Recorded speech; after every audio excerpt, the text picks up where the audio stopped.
YouTube channel சார்பில் அனைத்து நல் உள்ளங்களுக்கும் தித்திக்கும் இனிய தீபாவளி திருநாள் நல்வாழ்த்துக்கள்.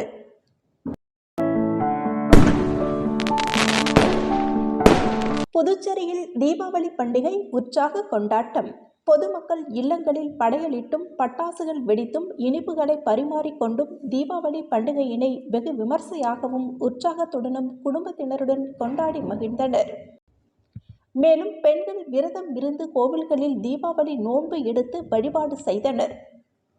தமிழ்நாட்டில் வடகிழக்கு பருவமழை தீவிரமடைந்து வருகிறது. இதன் தொடர்ச்சியாக தெற்கு கேரளா மற்றும் அதனையொட்டிய குமரிக்கடல் பகுதிகளில் வளிமண்டல கீழடுக்கு சுழற்சி நிலவுகிறது.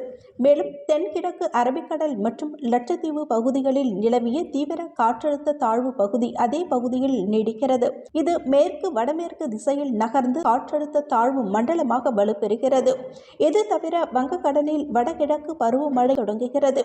தெற்கு அந்தமான் மற்றும் அதனையொட்டிய வங்கக்கடல் பகுதிகளில் நிலவும் வளிமண்டல கீழடுக்கு சுழற்சி அக்டோபர் 21 காற்றழுத்த தாழ்வு பகுதியாக உருவாக வாய்ப்புள்ளது. இது மேற்கு வடமேற்கு திசையில் நகர்ந்து தென்கிழக்கு வங்கக்கடல் பகுதிகளில் காற்றழுத்த தாழ்வு மண்டலமாக நாளை மறுநாள் புதன்கிழமை வலுவடையக்கூடும். இதன் காரணமாக அக்டோபர் 24 வரை தமிழ்நாட்டில் அநேக இடங்களிலும் புதுச்சேரி காரைக்கால் பகுதிகளிலும் இடி மின்னலுடன் கூடிய மழையும் சில இடங்களில் கனமழையும் ஓரிரு இடங்களில் கனமழைக்கான வாய்ப்புள்ளதாகவும் அதிலும் வட கடலோர மாவட்டங்கள் மேற்கு தொடர்ச்சி மலை மாவட்டங்கள் மற்றும் அதனையொட்டிய உள் மாவட்டங்களில் இந்த கனமழை பெய்யக்கூடும் என்று சென்னை வானிலை ஆய்வு மையம் தெரிவித்துள்ளது. புதுச்சேரியில் தீபாவளி பண்டிகையினை முன்னிட்டு பூக்களின் விலை கிடுகிடுவென உயர்ந்துள்ளது. மல்லிகைப்பூ கிலோ ரூபாய் 2000 விற்பனையானது.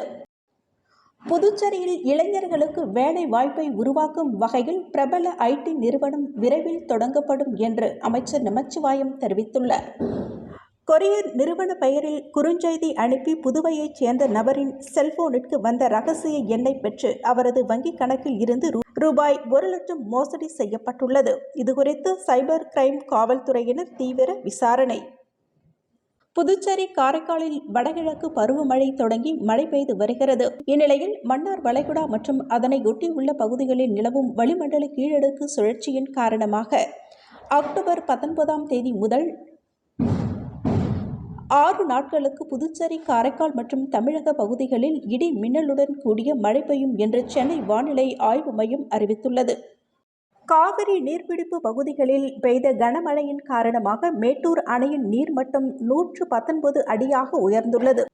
இதனால் இந்த ஆண்டு அணை 6வது முறையாக நிரம்ப வாய்ப்புள்ளது.